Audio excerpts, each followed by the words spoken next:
alors Marcel tey jile wàllum démographie ngay waxtaanee maanaam limu askan wi doomu aadama yi am na benn chiffre boo tànn ngir dooree waxtaan wi. c'est ça mu di juróom-ñett soxna naata. donc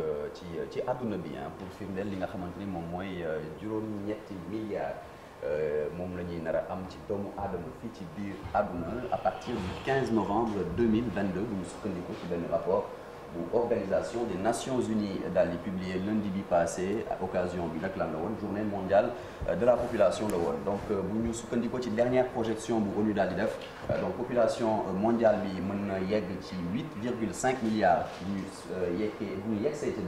atum 2030 9,7 milliards. Marcel, excuse-moi, mais apparemment micro bi dafa am quelques problèmes, quelques soucis, voilà, donc dégguñu bu baax. Donc on va essayer de régler tout ça. Marcel, qui va nous parler démographie, qui a déjà commencé d'ailleurs, mais micro bi moom quelques soucis ñu defaraat ko waxtaanee ci un jour un chiffre bu leen fàtte maa ngi leen koy wax sànq rek Aïssatou Diop Fall tey jëlee comme àllarba bu jot dina fi teew ci wàllum jàngat bi tey jëlee ci wàllum campagne électorale bi lay waxtaanee ak tamit gis ngeen ko yenn kàddu yuy jib fii ci réew mi muy mbirum xeet ak waaso muy nekk lu doy waar loo xam ne baaxul cim réew dina ci def ab jàngat itam ci kanam Mamadou Diop Decroix nekk secrétaire général bu AJ/PADS moom la ñu nar a dalal moo nar a nekk suñu gan bu booru 8h40 jotee lay doon incha allah ci kanam tuuti kon le temps que ñuy lijjanti micro Marcel bi rek ñu dem ci un jour.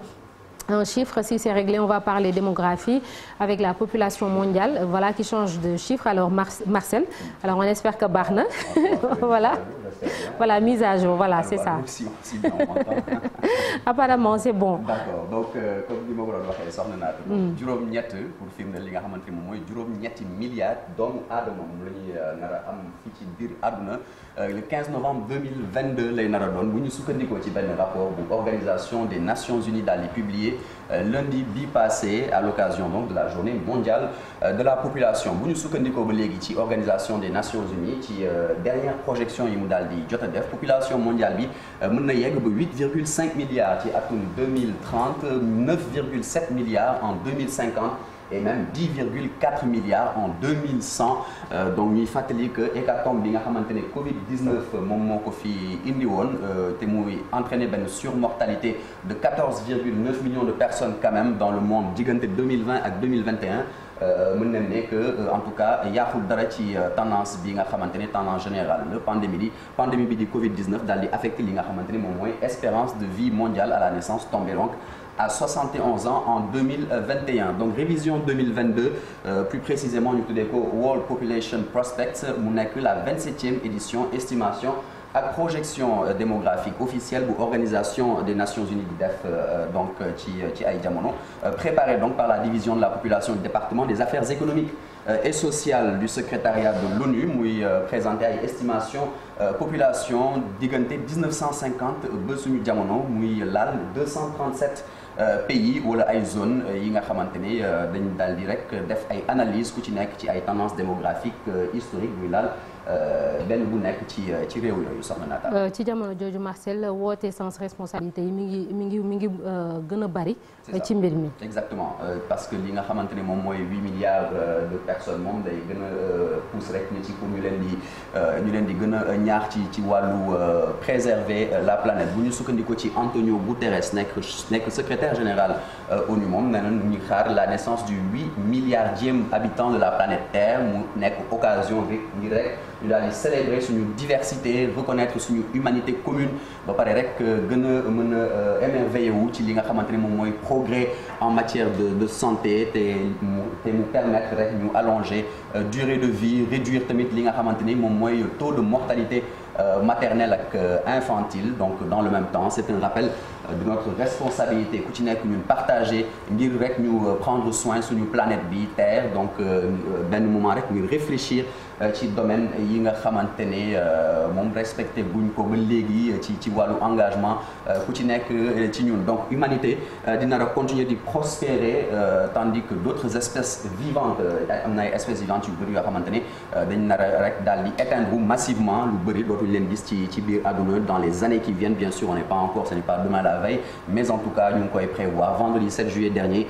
expert en biodiversité bu organisation des Nations Unies daal di estimer que humanité fu mu nekk nii elle est dépendante de 50 000 espèces sauvages, donc 50 000 trésors sauvages à préserver ngir rek ñu sauver humanité bi ndax population mondiale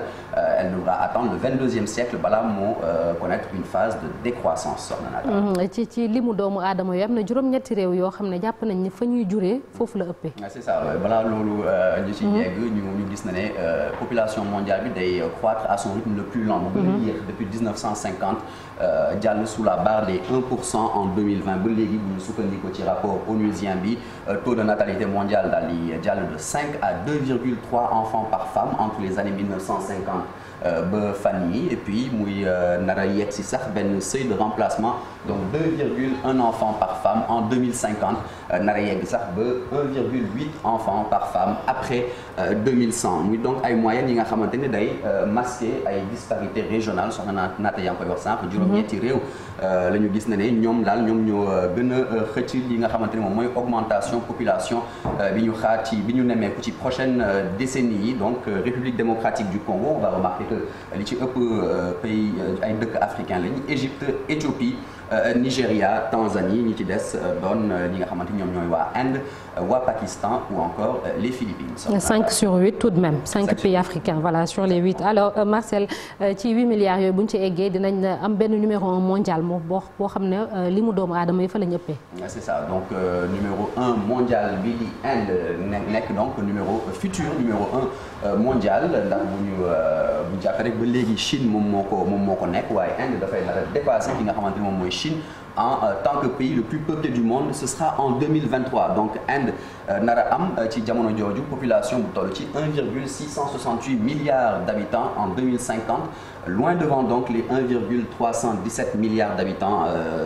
ci ñu gis ko ca Chine ci même période boobu noonu kii di Gilles Pison nekk chercheur spécialiste évolution population mondiale nee na xaar ñu ngi ko doon xaar waaye xalaatuñu woon ne léegi lay nar a am donc fécondité en Chine bi dafa wàññeeku plus que prévu malgré effort politique yi ñu jot a def ngir fexe ba relancer la natalité tandis qu'en Inde à l'inverse la révision est à la hausse foofu taux de natalité bi day gën a yokk. continent Afrique moom ban rôle la ciy joué. voilà continent africain maa ngi ko doon wax sànq sur 8 pays yi nga xamante ne ñoom ñooy gën a concentré évolution population boobu 5 fa la ñu jógee ñu gis na ni plus de la moitié de l'augmentation d'ici à 2050 dañuy nar a jóge fii ci continent africain plus précisément Afrique subsaharienne 1 humain sur 6 vit aujourd'hui en Afrique mu di benn proportion bi nga xamante ne nar a jàll de 1 sur 4 en 2050 et même à 1 sur 3 au détour du prochain centenaire donc Afrique subsaharienne nar a compter jusqu'à 4 milliards d'habitants en 2100 bu ñu jëlee benn exemple rek muy Nigéria mi nga xamante ni moom mooy nar a ëppale États-Unis d'Amérique ay habitants avant même 2050 nar a doon le 3e pays le plus peuplé au monde qui dit Liu Zhenmin nekk secrétaire général adjoint ONU aux affaires économiques et sociales nee na une croissance démographique rapide dafay rendre rek plus difficile li nga xamante ne moom mooy xeex lu jëm ci wàllu ndóol ak tamit la faim et la malnutrition tamit augmentation couverture des systèmes de santé et d'éducation loolu la waa secrétariat général organisation des Nations Unies di ñu xamal soxna Naata. Marcel ñu jeexal ak Sénégal. voilà Sénégal effectivement mi nga xamante ne moom jusqu'à ce matin en tout cas révision bi di World Population Prospects ba léegi defaguñu li nga xamante moom mooy publication en intégralité ci site internet bu organisation des Nations Unies donc aucune information ci évolution population bu Sénégal certifiée en tout cas ONU et issu de ce rapport 2022 en tout cas diffusé guñ ko liñ ci xam fu mu nekk nii mooy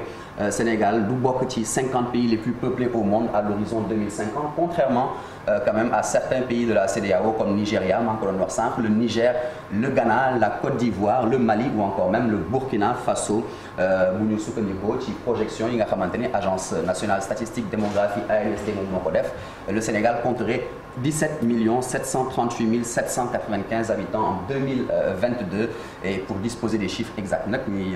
xaar rek résultat recensement général de la population du Sénégal bi nga xamante ni ñu ngi koy xaar en juin 2023. Inch'Allah dans un an Marcel merci beaucoup Marcel pour ces infos alors Chérif tu as 30 secondes Chérif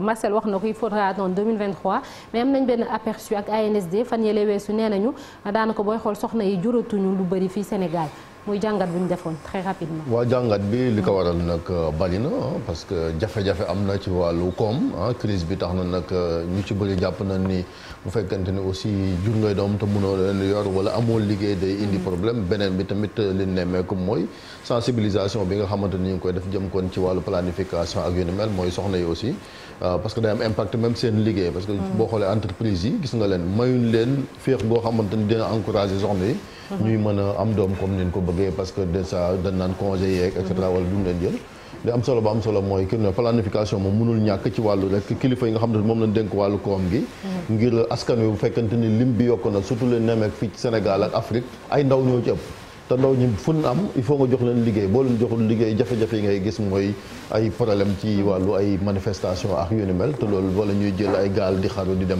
ay Europe te loolu quand même kilifa yi nga xamante ni quand même ñoo jiite Afrique de manière générale ak Sénégal particulièrement war nañ ca bàyyi xel bu baax a baax comme def nañ prospective yi ne fii ak 2023 dina am beneen recensement mais ndaw ñi daal war na leen wutal ci luñ jàpp. Merci beaucoup Chérif, il est 7h40.